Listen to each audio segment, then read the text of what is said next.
Nandito tayo ngayon sa Sagay City, no, mga kamaster. So wala tayong magagawa dun sa bahay. So naisip kong magpasyal-pasyal dito sa Sagay. So medyo mainit. Puro tricycle dito. At saka ano, ingat-ingat tayo rito, baka ano, mabundol tayo.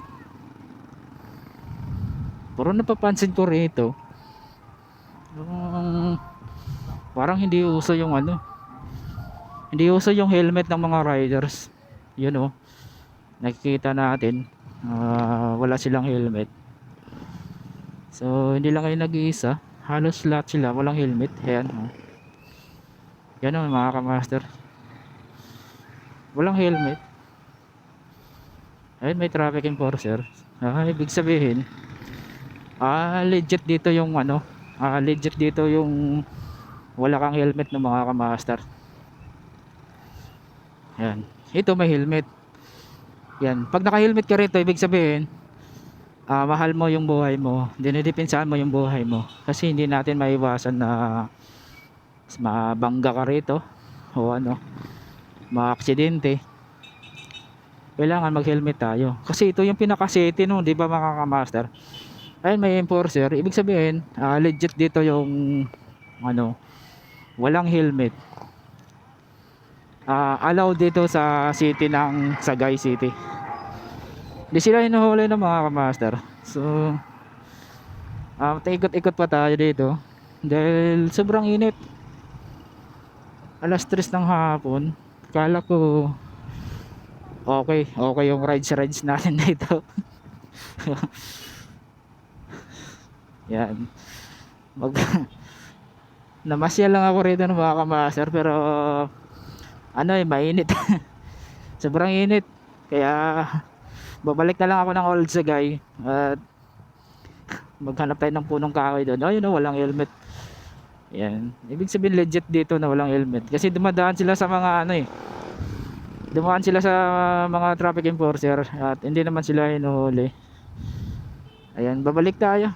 Okay na tayo ng ano. Ayaw nga, legit nga talaga na ano, yan oh, nasa lubong natin wala ding helmet yan, no.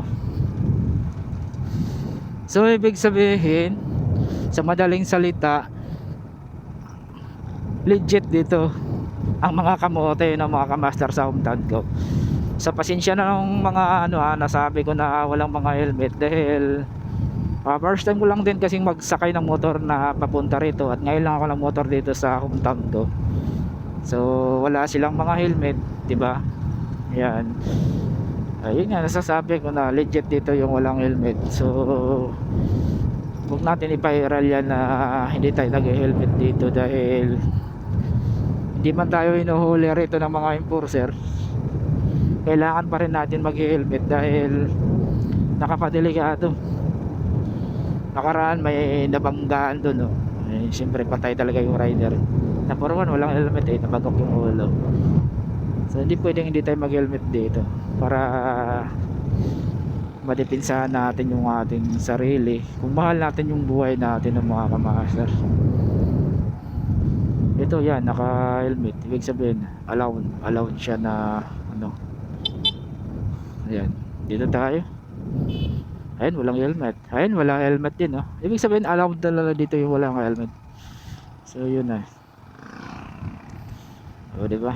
Sundan natin. So ito yung way na ito mga kamaster, ay ito ipapunta ng Old Sagay.